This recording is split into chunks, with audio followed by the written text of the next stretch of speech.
Mi esposa inició el divorcio convencida de que se llevaría la mitad de mi vida, mis bienes y mi futuro, sin imaginar que el acuerdo que firmó para calmar a sus padres ya había decidido que no obtendría absolutamente nada. Tengo 34 años y llevo dirigiendo mi propia empresa de servicios eléctricos en Colorado desde que tenía 26. No llegué aquí por suerte ni por contactos. Empecé desde abajo, literalmente. Al terminar la secundaria, mientras muchos de mis compañeros se iban a universidades estatales a vivir la experiencia completa, yo tomé otro camino. Entré como aprendiz en el rubro eléctrico.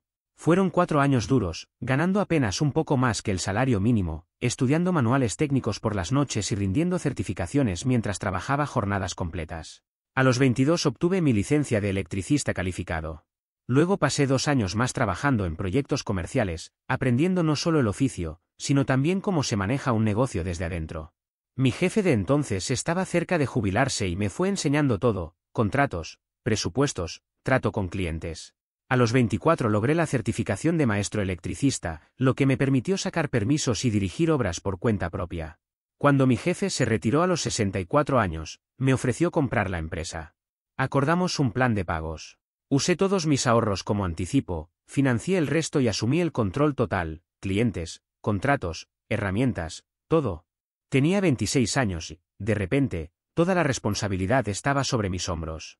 El primer año fue brutal. Dormía poco, trabajaba demasiado, pero la empresa salió adelante. Hoy hacemos trabajos comerciales e industriales, renovación de instalaciones antiguas, sistemas eléctricos completos para edificios nuevos, reparaciones de emergencia, actualización de paneles, iluminación eficiente. Tengo 4 electricistas fijos a mi cargo y trabajo constante durante todo el año.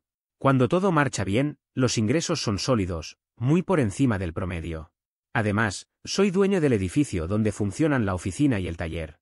Lo compré en 2016, cuando el dueño anterior necesitaba vender con urgencia. Era un viejo taller mecánico de los años 70, bien construido pero abandonado. Lo adquirí por $180.000, bastante por debajo de su valor real. Pasé 6 meses transformándolo en un taller eléctrico funcional, haciendo gran parte del trabajo yo mismo los fines de semana. La ubicación es excelente, justo al lado de la autopista, con buena visibilidad. Alquilo la mitad del espacio a una empresa de cargadores para vehículos eléctricos, lo que cubre casi toda la cuota de la hipoteca. Hoy la tasación ronda los $650.000 y el préstamo ya está pagado a la mitad. Antes de Savannah, mi vida personal era sencilla y tranquila.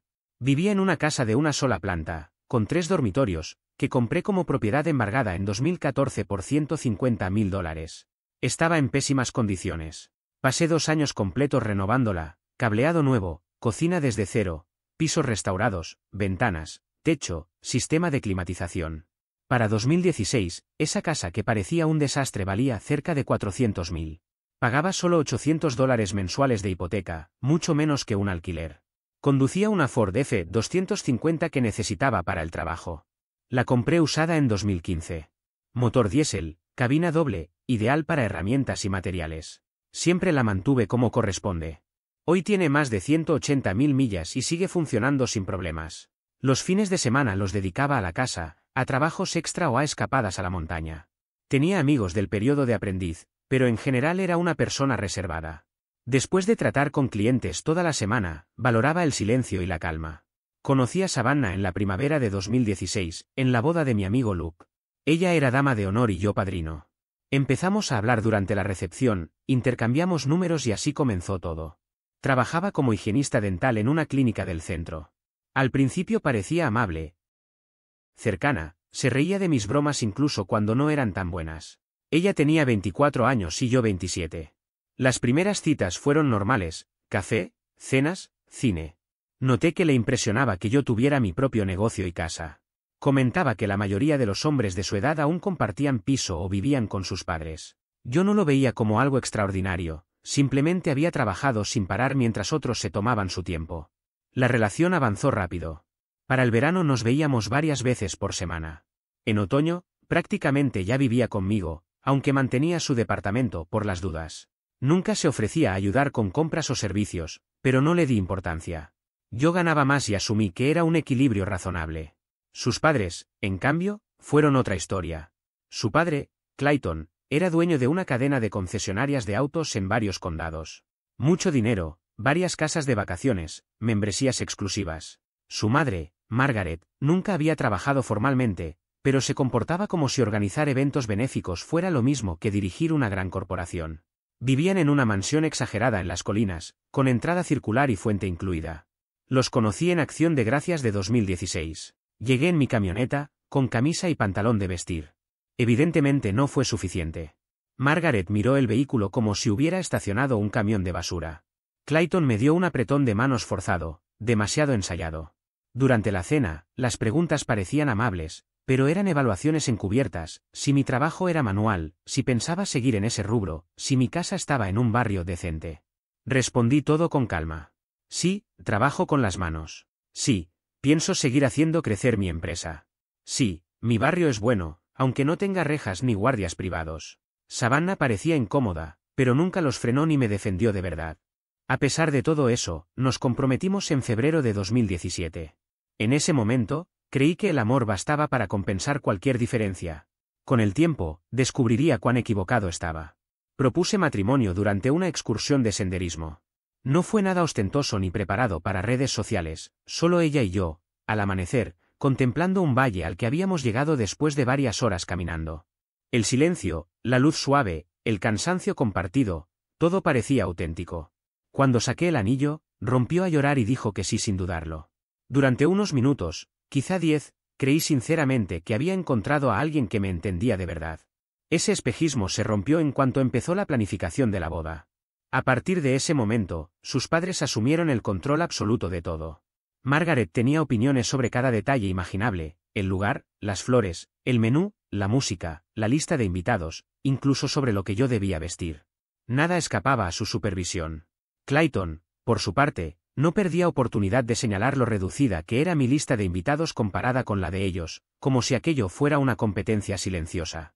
Se ofrecieron a pagar toda la boda, pero ese dinero venía acompañado de tantas condiciones que parecía más un contrato de control que un gesto generoso. Cada decisión implicaba una aprobación, cada desacuerdo se convertía en una presión velada. No era una boda, era una demostración de poder. El conflicto más grande estalló unos 2 meses antes de la fecha prevista. Estábamos cenando con ellos en su club de campo, un lugar al que insistían en ir porque, según Clayton, hay que dejarse ver en los sitios correctos. Sin preguntar, Clayton pidió por todos. Otro gesto más para marcar territorio. En medio de la cena, lanzó la bomba. Hemos estado hablando con nuestro abogado, dijo, y creemos que lo más sensato es que ustedes firmen un acuerdo prenupcial. Es para proteger los intereses de todos. Savannah se quedó pálida. Papá, ya hablamos de esto. Sé perfectamente lo que hablamos, la interrumpió Clayton, pero tu madre y yo tenemos activos importantes que, con el tiempo, pasarán a ti. Necesitamos asegurarnos de que esos bienes permanezcan dentro de la familia. Yo seguí comiendo mi filete, sin interrumpirlo. Ya sabía exactamente hacia dónde iba todo eso. Margaret intervino con ese tono dulce que usaba cuando quería disfrazar una imposición. Es solo una formalidad, nada personal. Queremos que, si alguna vez ocurre algo desafortunado, ambas partes estén protegidas. Lo que realmente querían decir era que no pensaban permitir que un electricista de clase trabajadora pusiera un dedo sobre el dinero familiar. Y, sinceramente, eso me daba igual. Nunca quise su dinero. Lo interesante es que yo mismo llevaba tiempo considerando la idea de un prenupcial. Mi negocio estaba creciendo, el edificio comercial aumentaba su valor, la casa estaba en proceso de renovación. Había trabajado desde joven para construir todo lo que tenía, y no pensaba arriesgarlo si las cosas salían mal. No lo había mencionado antes porque no quería que Savannah creyera que desconfiaba de ella. Así que cuando Clayton sacó el tema, simplemente asentí. En realidad, dije, me parece una idea razonable. Yo también tengo un negocio y algunos activos. Mantener las cosas claras desde el principio puede evitar conflictos después. La expresión de Clayton fue impagable. Evidentemente esperaba una discusión o una reacción defensiva. Margaret, en cambio, parecía decepcionada de no haber conseguido una escena dramática. Savannah me miró, confundida. ¿De verdad quieres un prenupcial? Sí, respondí. Yo tengo el negocio, el edificio y la casa. Tú tienes los activos familiares que recibirás en el futuro. Cada uno conserva lo suyo, construimos juntos lo que venga después y, si algún día nos separamos, nadie pelea por dinero.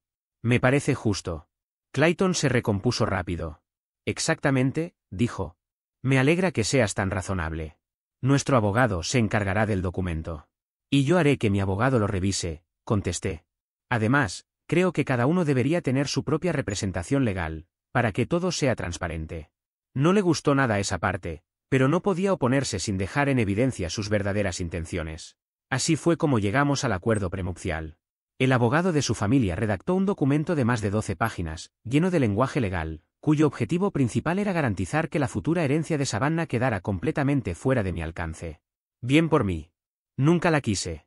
Aún así, el tono era claramente insultante. Cuando mi abogado lo revisó, se echó a reír.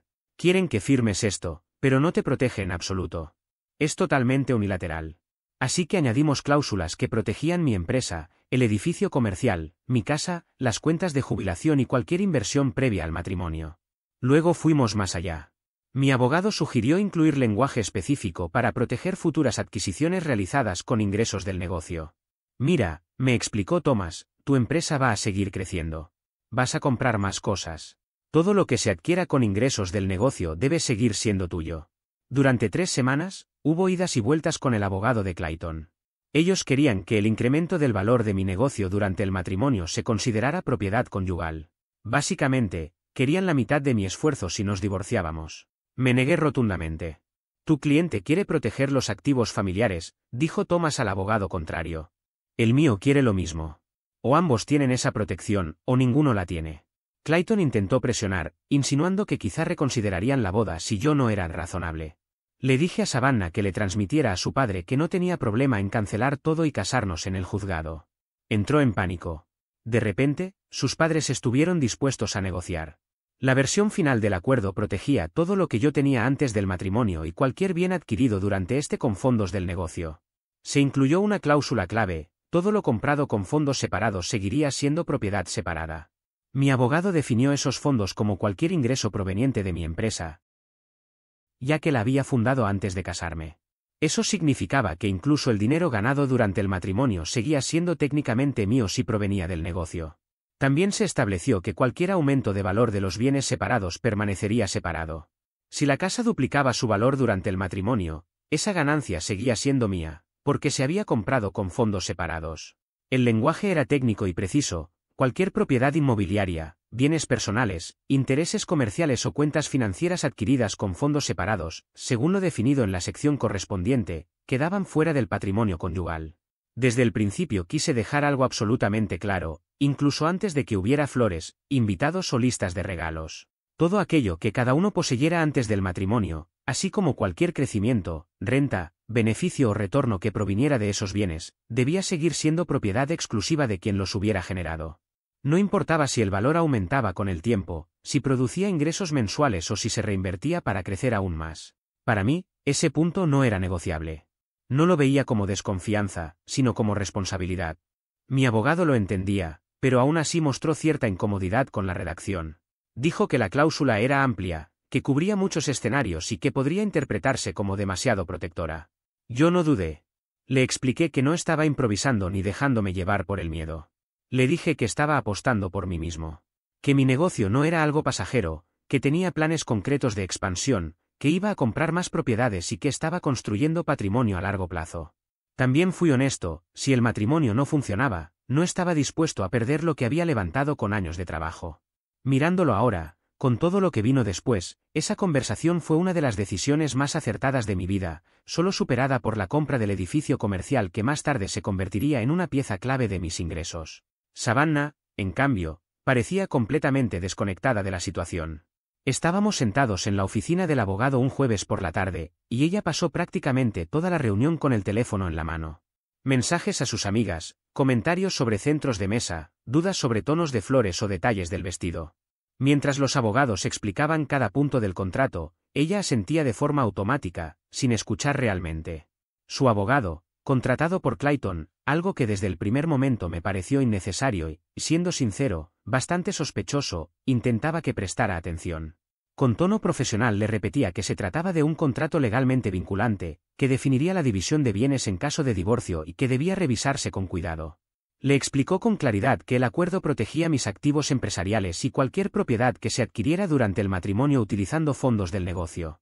Savannah lo interrumpió sin levantar la vista del teléfono. Dijo que no se estaba casando por dinero, que su familia tenía recursos suficientes y que no necesitaba nada de lo mío. Aseguró que todo ese asunto del acuerdo prenupcial era solo para tranquilizar a sus padres, obsesionados con proteger la herencia familiar. Preguntó, visiblemente molesta, si podían firmar de una vez porque tenía una prueba de vestido en menos de una hora. El abogado suspiró. Se giró hacia mí, y por un segundo, su expresión fue casi de disculpa. Insistió una última vez en que al menos leyera el resumen del contrato. Savannah reaccionó mal. Preguntó cuánto le estaba pagando su padre para complicarle la vida y dijo que se suponía que estaba ahí para hacer las cosas simples, no para darle tareas. Finalmente preguntó, de forma cortante, dónde debía firmar. Firmamos ambos. La secretaria del despacho certificó las firmas, el documento se presentó junto con la solicitud de matrimonio al día siguiente y todo quedó registrado como correspondía. No hubo errores, ni vacíos legales, ni improvisaciones. Era completamente legal, totalmente ejecutable, y absolutamente ignorado por Savannah, quien siempre consideró que había sido una pérdida de tiempo. Después de eso, nunca volvió a mencionar el tema. Para ella, el acuerdo dejó de existir en el momento en que salió de esa oficina. La boda fue todo menos íntima. Un evento exagerado en un viñedo, con más de 250 personas, la mayoría desconocidos para mí. Sus padres financiaron absolutamente todo y se aseguraron de que nadie lo olvidara.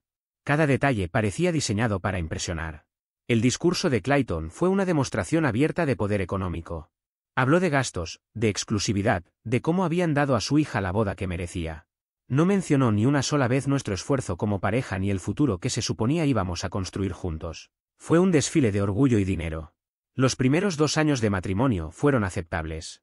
No diría que fueron felices, pero tampoco un desastre inmediato.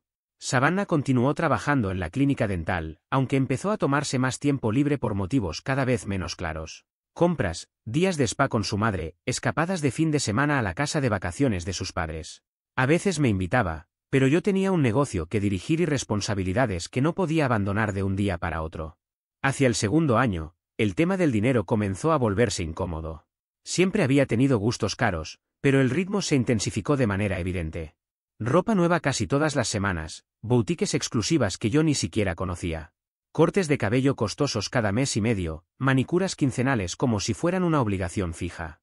Se inscribió en un gimnasio exclusivo con una cuota elevada, aunque rara vez asistía. Luego vino el cambio de auto, una camioneta de lujo completamente equipada, financiada a varios años, con una cuota mensual muy alta porque, según ella, se merecía algo mejor. Al principio no dije nada. Savannah tenía su propio salario y asumí que podía administrarlo como quisiera. El problema fue que su ingreso cubría apenas una parte de sus gastos. El resto salía de nuestra cuenta conjunta, que yo sostenía casi en su totalidad. Empecé a notar cargos cotidianos que antes no estaban ahí, supermercado, combustible, incluso la cuota del vehículo descontándose directamente de nuestros fondos compartidos. En la práctica, estaba viviendo por encima de sus posibilidades usando mi ingreso como respaldo silencioso. Lo más contradictorio fue que, al mismo tiempo, empezó a criticar mis gastos. Si compraba herramientas nuevas para el taller, equipo profesional, duradero, necesario para el trabajo, ponía los ojos en blanco y preguntaba cuántas más necesitaba. Cuando reemplacé uno de los camiones del negocio, que ya era poco confiable por el desgaste, cuestionó por qué no compré uno nuevo en lugar de tirar dinero en algo usado, sin entender que era una decisión lógica y rentable. La discusión más fuerte llegó cuando decidí adelantar un pago importante del préstamo del edificio comercial. Había tenido un mes excelente, cerré un contrato grande y opté por reducir capital para ahorrar intereses a largo plazo. Cuando vio la transferencia bancaria, explotó. Dijo que podríamos haber viajado, que ese dinero debería haberse usado para disfrutar la vida, no para un edificio que, según ella, no le importaba a nadie. Le expliqué con calma que ese inmueble generaba ingresos mensuales y que cada pago anticipado nos ahorraba mucho más a futuro. Para ella, todo lo que yo hacía era vivir pensando en mañana, el negocio, las propiedades, el crecimiento. Me reclamó que nunca vivíamos el presente, que yo siempre estaba trabajando o hablando de trabajo. Le respondí, quizá con más frialdad de la necesaria, que podía disfrutar la vida con el dinero que ella ganaba. No me habló durante varios días. A partir de ahí, empezó a pasar cada vez más tiempo en casa de sus padres. Domingos que comenzaban como almuerzos y terminaban en cenas tardías, visitas nocturnas entre semana con excusas constantes. Yo llegaba del trabajo y la casa estaba vacía. Cuando preguntaba, me acusaba de controlador, de no respetar su relación con su familia. Y aunque tenía razón en parte, la sensación era clara, parecía más comprometida con ellos que conmigo. El tercer año marcó un quiebre definitivo. Un día llegó a casa y anunció que había renunciado a su trabajo en la clínica. Dijo que era demasiado estresante y que el salario no valía la pena. Le pregunté qué pensaba hacer después y respondió que estaba viendo opciones. Durante 6 meses no trabajó en absoluto. Sus días transcurrían entre compras, almuerzos con amigas y visitas constantes a casa de sus padres. Ahí entendí que algo fundamental se había roto, aunque todavía no estaba listo para aceptar hasta qué punto. Durante años, la carga económica de nuestro matrimonio recayó únicamente sobre mí. Yo pagaba absolutamente todo: la hipoteca, los servicios, el supermercado, el seguro, el auto de Savannah, la gasolina, los impuestos. No había un solo gasto importante del hogar que no saliera de mi cuenta. Su aporte financiero era, siendo honesto, inexistente. Intenté hablar del tema en más de una ocasión. Cada vez que lo mencionaba, Savannah reaccionaba a la defensiva. Decía que ella se encargaba de la casa, aunque los dos sabíamos que eso, en la práctica, significaba usar el lavavajillas de vez en cuando. Cuando señalaba el desequilibrio económico, cambiaba el foco de la conversación. Siempre dices que deberíamos pasar más tiempo juntos. Ahora estoy disponible, respondía. El problema era que esa supuesta disponibilidad nunca se materializaba. Siempre había algo más importante que yo. Viajes con amigas, eventos organizados por su madre Margaret, baby showers de conocidas, reuniones sociales que no podía perderse. Todo, absolutamente todo, menos pasar tiempo conmigo. Al final, consiguió un trabajo de medio tiempo en una boutique propiedad de una amiga suya. 20 horas semanales, cobrando alrededor de $15 la hora. No alcanzaba ni para cubrir su propio teléfono y la gasolina, pero al menos podía decir que trabajaba. Los años 4, 5 y 6 del matrimonio se fundieron en una especie de niebla gris. Ya no éramos una pareja, éramos compañeros de piso. Cada uno hacía su vida por separado. Compartíamos cena, con suerte, 2 veces por semana. Veíamos televisión en habitaciones distintas. Nuestras conversaciones se limitaban a asuntos prácticos: a qué familiar había que visitar en tal fecha, qué compromiso tocaba cumplir en cada festividad. La intimidad prácticamente desapareció. Pasamos de varias veces por semana, a unas pocas al mes, hasta llegar a nada.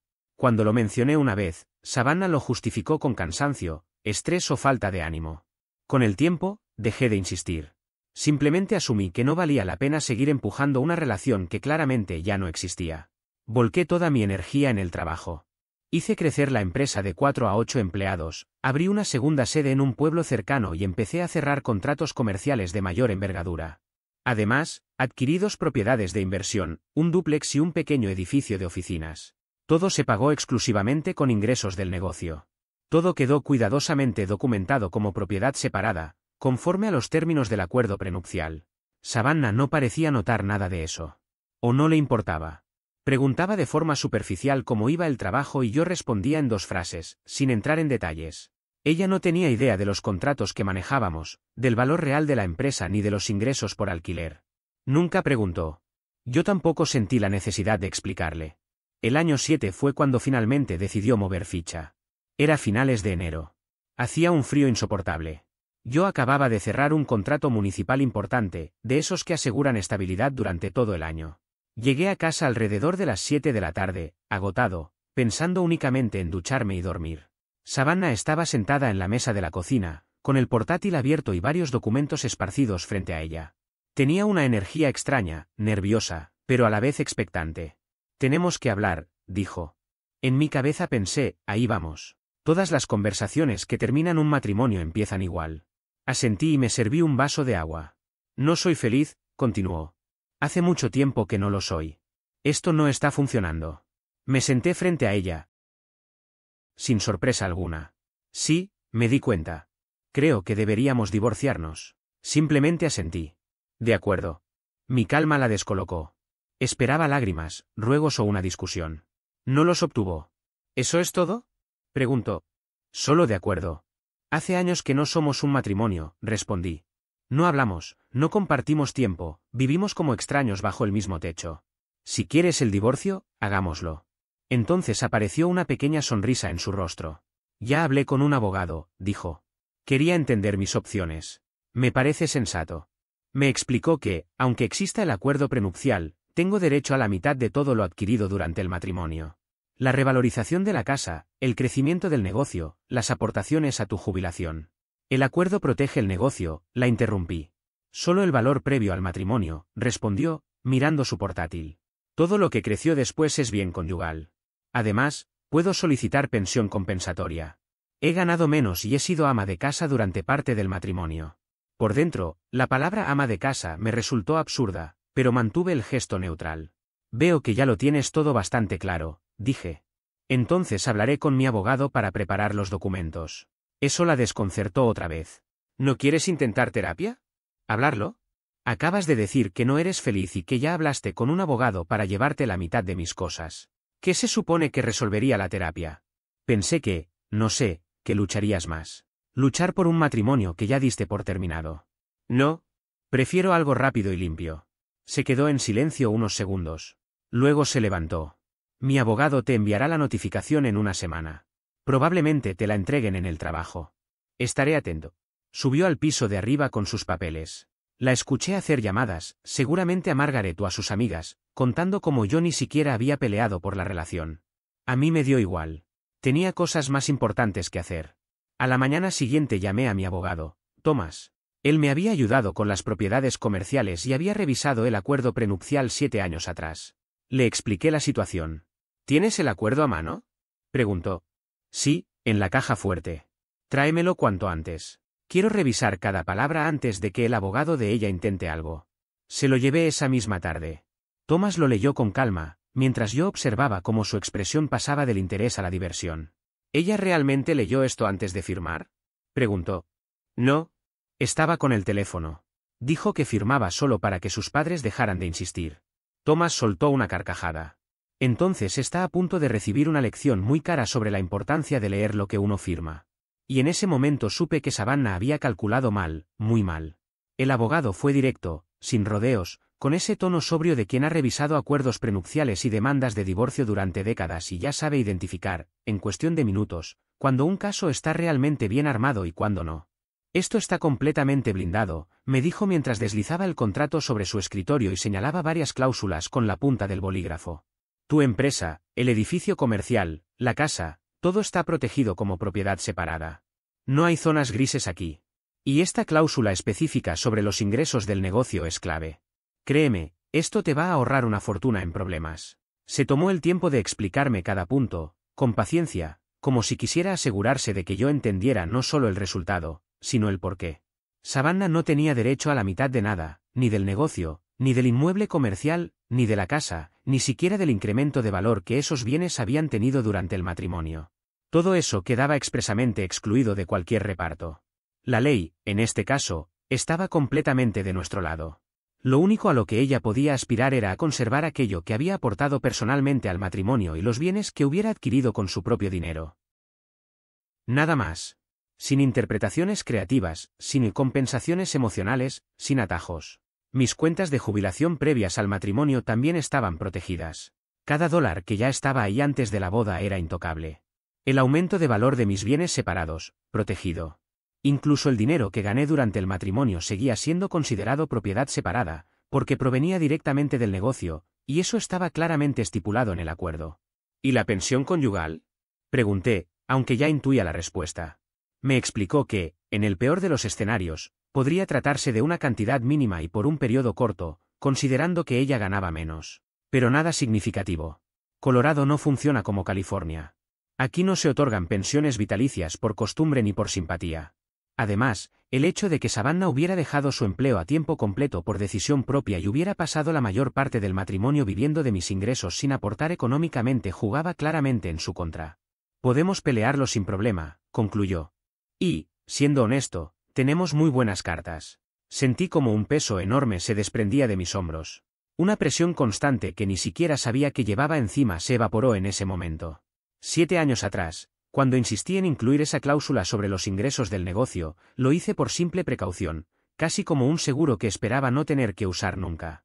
Jamás imaginé que terminaría siendo el elemento que me salvaría de perderlo todo. Savannah se mudó 2 días después de esa conversación. Se fue directamente a casa de sus padres. Empacó su ropa, sus artículos personales y algunas cajas más, y dejó todo lo demás atrás. No hubo discusiones ni escenas dramáticas. Para mí, fue perfecto. Menos ruido, menos desgaste. Tal como había anticipado Thomas, la semana siguiente recibí la notificación oficial en el trabajo. la solicitud de divorcio de Savannah detallaba sus exigencias, y eran tan desproporcionadas como predecibles: la mitad del aumento de valor de la casa, la mitad del incremento del valor del negocio, la mitad de mis cuentas de jubilación, una pensión conyugal de $3.000 mensuales durante 5 años, y además quedarse con el Lexus, un vehículo cuyas cuotas yo había estado pagando desde el primer día. Thomas presentó nuestra respuesta 2 semanas después. Fue un no absoluto y categórico a cada uno de esos puntos, respaldado línea por los términos del acuerdo prenupcial. No solo eso, incluyó una contrademanda exigiendo que Savannah asumiera su parte de las deudas comunitarias, entre ellas el préstamo completo del Lexus que tanto insistía en conservar. Su abogado solicitó una mediación. Nos reunimos en una sala de conferencias en el centro, a mediados de marzo. Savannah llegó vestida de pies a cabeza con ropa nueva, arreglada como si fuera a una entrevista importante. Su madre, Margaret, apareció con ella sin previo aviso, claramente convencida de que su presencia inclinaría la balanza. Yo llegué con jeans y camisa de trabajo, porque al salir de ahí tenía que ir directo a una obra. El abogado de ella llevaba un traje caro, reloj llamativo y una actitud que dejaba claro que se creía superior desde el primer minuto. Abrió la reunión exponiendo su postura con seguridad ensayada: Savannah merecía la mitad de todo porque me había apoyado durante el matrimonio y había sacrificado su carrera por la relación. Thomas no discutió. No levantó la voz. Simplemente deslizó el acuerdo prenupcial sobre la mesa. Página 3, sección 4, dijo con calma. Observé el rostro del abogado mientras leía. Primero mostró seguridad. Luego, confusión. Después, una preocupación difícil de disimular. Pasó a la página 5, luego a la 7. Su postura corporal cambió por completo, ya no estaba relajado, ahora se inclinaba sobre el documento como buscando una salida que no existía. ¿Podemos hablar un momento con nuestra clienta?, preguntó finalmente. Salieron de la sala. Savannah se veía furiosa, caminando de un lado a otro. Margaret estaba completamente desorientada, como si recién empezara a entender que algo no iba según lo planeado. Yo me limité a beber un café horrible de máquina, sorprendentemente tranquilo. Cuando regresaron, el tono del abogado era otro, mucho más cauteloso. Mi clienta está dispuesta a negociar el monto de la pensión. No habrá pensión, lo interrumpió Thomas sin titubear. Ella dejó su empleo de manera voluntaria, vivió de los ingresos de mi cliente sin aportar económicamente al hogar y actualmente gana lo suficiente con su trabajo de medio tiempo para mantenerse. Quiere mantener el nivel de vida que tenía durante el matrimonio, replicó el abogado, casi por inercia. Puede conseguir un empleo a tiempo completo, respondió Thomas, sin alterarse. Margaret intervino indignada, elevando la voz. Ella renunció a su carrera. Renunció a un empleo de higienista dental que pagaba $45.000 al año, contestó Thomas. Eso no constituye una carrera sacrificada, y fue una decisión personal. No dejó su trabajo para apoyar el negocio de mi cliente ni por una mudanza laboral. Simplemente decidió no trabajar más. El abogado intentó cambiar de estrategia. ¿Y la casa? Tiene derecho a la mitad de la plusvalía. La casa fue comprada antes del matrimonio con fondos separados, respondió Thomas. Todas las mejoras se pagaron con ingresos del negocio, que también son propiedad separada. El acuerdo es claro: los bienes adquiridos con fondos separados siguen siendo separados, incluyendo cualquier incremento de valor. Lo mismo aplicaba al negocio. El valor anterior al matrimonio y cualquier aumento posterior estaban completamente protegidos. Todo estaba escrito, negro sobre blanco, sin ambigüedades. Yo observaba en silencio cómo ese hombre comprendía, poco a poco, que el caso de su clienta se estaba desmoronando. Savannah parecía al borde del llanto. Margaret estaba roja de furia. Entonces, ¿qué está ofreciendo exactamente su cliente?, preguntó el abogado, ya sin arrogancia.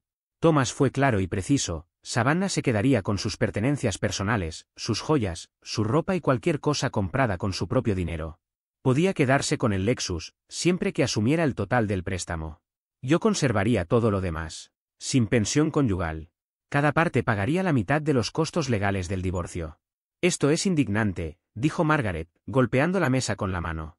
Estuvo casada 7 años. Y firmó un acuerdo prenupcial que nunca se molestó en leer, respondió Thomas. Un acuerdo que, por cierto, su padre insistió en que se firmara. La mediación terminó sin acuerdo. Su abogado dijo que nos veríamos en los tribunales. A mí me dio exactamente igual. Tenía una empresa que dirigir y tiempo limitado para dramas ajenos. En los meses siguientes comenzó el proceso de intercambio de información. Su abogado solicitó documentos financieros, y entregamos absolutamente todo. Cada papel reforzaba la misma conclusión: mis bienes eran propiedad separada conforme al acuerdo.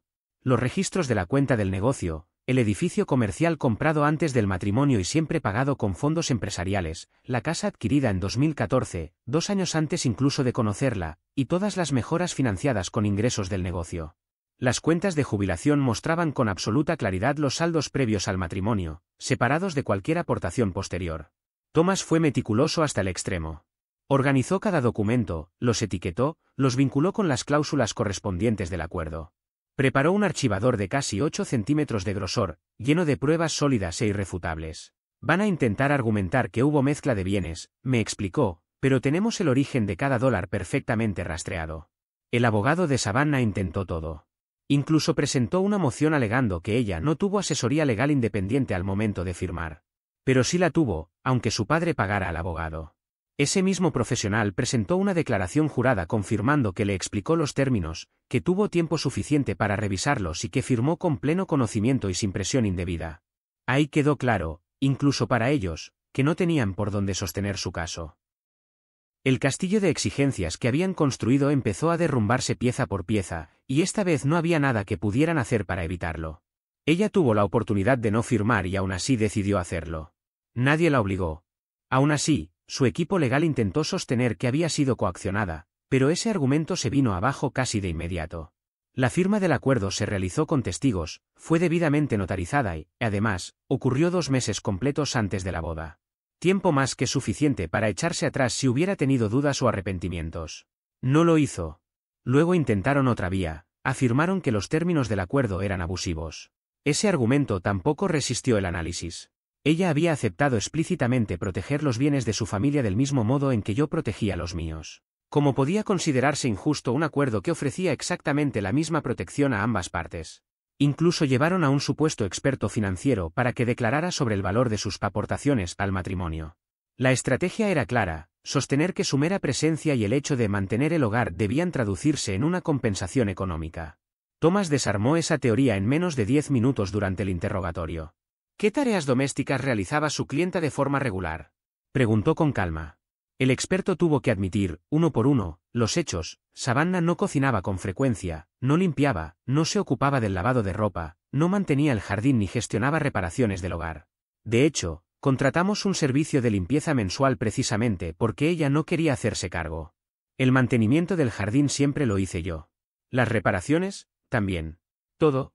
Entonces, ¿qué aportó exactamente al funcionamiento del hogar?, insistió Thomas. El experto titubeó y finalmente respondió que ella ofrecía apoyo emocional y compañía. ¿Existe una tarifa de mercado para el apoyo emocional y la compañía?, replicó Thomas. Porque eso suena a matrimonio. Y mi cliente no está obligado a pagarle a alguien por haber estado casado con él. A esas alturas, era evidente para cualquiera en la sala que el caso de ellos se estaba desmoronando. Según me contó Thomas después, el abogado de Savannah intentó negociar una y otra vez, buscando desesperadamente cualquier acuerdo que le permitiera a su clienta llevarse algo. Propusieron retirar la solicitud de pensión conyugal a cambio de $20.000. Thomas se negó. Luego ofrecieron cerrar el caso si yo le entregaba el Lexus sin deudas. Thomas respondió que podía quedarse con el auto, pero también con el préstamo asociado. ¿Están desesperados?, me explicó. Entraron a este caso creyendo que era un golpe seguro y ahora se dan cuenta de que van a perder. Su abogado probablemente está más preocupado por no quedar mal ante una familia con dinero e influencias que por la estrategia legal en sí. Mientras tanto, yo seguía con mi vida. Trabajaba, dirigía la empresa, salía con amigos. Y, para mi sorpresa, me sentía mejor que en años. Dormía mejor, tenía más energía y estaba más concentrado en el trabajo. Resultó que convivir con alguien que te resentía y te veía como una cuenta bancaria era infinitamente más estresante que estar solo. Por amigos en común supe que Savannah estaba fuera de sí. Al parecer, había asumido que iba a dejarme en la ruina, quedarse con una parte enorme de mis bienes y vivir cómodamente gracias a una pensión mientras se tomaba tiempo para reencontrarse. Les decía a todos que se quedaría con la casa, la mitad del negocio, dinero de la jubilación, todo. Una de sus damas de honor, que se había hecho amiga de la esposa de mi amigo Luke, contó que Savannah ya estaba mirando departamentos en zonas exclusivas, planeando muebles nuevos y hablando de tomarse un año sabático para viajar por Europa con el dinero del acuerdo. La realidad fue muy distinta. De pronto se enfrentó a la posibilidad concreta de marcharse prácticamente con nada, su ropa y un auto con deuda. Sus padres incluso contrataron a un segundo abogado para revisar el acuerdo prenupcial, esperando encontrar algún error que el primero hubiera pasado por alto. Ese abogado les dijo exactamente lo mismo: el acuerdo era válido, ejecutable y sólido. En junio recibí una llamada de Margaret. Estuve a punto de no atender, pero decidí escucharla. Tienes que ser razonable con esto, dijo sin siquiera saludar. Savannah sacrificó 7 años de su vida por ti. Savannah no sacrificó nada, respondí. Dejó su trabajo porque no quería trabajar. Pasó 7 años gastando mi dinero sin aportar nada a nuestro hogar ni a nuestro futuro. Pidió el divorcio porque creyó que habría un gran premio económico. Se equivocó. No puedes dejarla sin nada. El acuerdo que tu esposo insistió en firmar dice que sí puedo. Si tienes un problema, habla con Clayton. Él quiso proteger los bienes familiares. Yo protegí los míos. Esto es inhumano. No. Esto es negocio. Ella trató el matrimonio como un salario. El salario se terminó. Tiene un trabajo. Puede mantenerse sola, como cualquier adulto. Dijo algo sobre que yo era cruel y amargado, pero ya no me interesaba discutir. Le dejé claro que cualquier inquietud legal debía tratarla con su abogado. Colgué y bloqueé su número. Hice lo mismo con el de Clayton. La audiencia final llegó en agosto. Pedí la mañana libre en el trabajo y me presenté con ropa sencilla. Savannah estaba allí con sus padres y su abogado, con expresión de velorio. El juez revisó el acuerdo, los documentos financieros y escuchó los argumentos sobre equidad y aportes al matrimonio. Luego se dirigió directamente a ella. ¿Leyó este acuerdo antes de firmarlo? Lo ojeé, respondió en voz baja. ¿Su abogado le explicó los términos? Sí, pero no pensé. No pensó que tendría consecuencias, completó el juez. Firmó un documento legal y ahora se sorprende de que se aplique. Su abogado intentó intervenir alegando juventud e incomprensión, pero el juez fue claro: Savannah contó con asesoría legal independiente. Tomó una decisión y debía asumirla. El fallo fue completamente a mi favor. No hubo pensión conyugal. Conservé la casa, el negocio, las propiedades comerciales y las cuentas de jubilación. Ella se quedó con sus bienes personales y el Lexus, junto con su préstamo. El matrimonio quedó disuelto. Vi a Savannah derrumbarse en el pasillo, sostenida por su madre, con el maquillaje corrido y la expresión de alguien que acababa de entender, demasiado tarde, que no todo se puede exigir. Margaret me clavó una mirada dura, cargada de reproche, como si yo hubiera sido el responsable directo de cada decisión equivocada que su hija había tomado. Clayton, en cambio, evitó cruzar los ojos conmigo. Tenía el gesto incómodo de quien por fin comprende que sus propias maniobras legales no siempre salen como se planean. No me quedé a observar la escena. No había nada más que decir ni nada que presenciar. Salí del edificio, respiré el aire caliente de agosto y conduje directo al trabajo. Tenía una jornada por delante y un proyecto comercial que debía quedar terminado antes del cierre de la semana. La vida no se detiene solo porque un matrimonio llega a su fin. En septiembre, todo quedó oficialmente cerrado. 7 años de relación reducidos a documentos firmados y resoluciones judiciales. Yo seguí exactamente donde había empezado, con mis propiedades, mi empresa y mis planes intactos. Sin deudas emocionales ni concesiones forzadas. El comentario se extendió rápido entre conocidos y círculos sociales. Algunos no podían creer que Savannah no hubiera obtenido nada. Otros murmuraban que había sido demasiado firme. Pero quienes conocían la realidad de nuestra convivencia entendieron que no se trató de dureza, sino de límites. Luke me llamó una noche, directo como siempre. Escuché lo que pasó. ¿Cómo lo estás llevando? Con más calma de la que esperaba, respondí. Era algo que debía terminar así. Ella anda contando su versión, agregó. Dice que la dejaste sin nada. Puede repetir esa historia cuantas veces quiera, le dije. Los hechos están por escrito. Hubo un breve silencio y luego lo dijo sin rodeos. Nunca te quiso por quien eras. Siempre habló más de lo que tenías que de ti. No me sorprendió escucharlo. Era algo que había sentido durante años y que recién ahora podía aceptar con claridad. Lo último que supe fue que Savannah regresó a la casa de sus padres. El empleo que había conseguido no duró y todavía no logra sostenerse por su cuenta. Sigue repitiendo que perdió años de su vida y que salió perjudicada. Yo, en cambio, avancé. Sin discusiones pendientes, sin resentimiento y sin ruido alrededor. A veces perder algo que parecía importante es exactamente lo que permite recuperar el control de todo lo demás.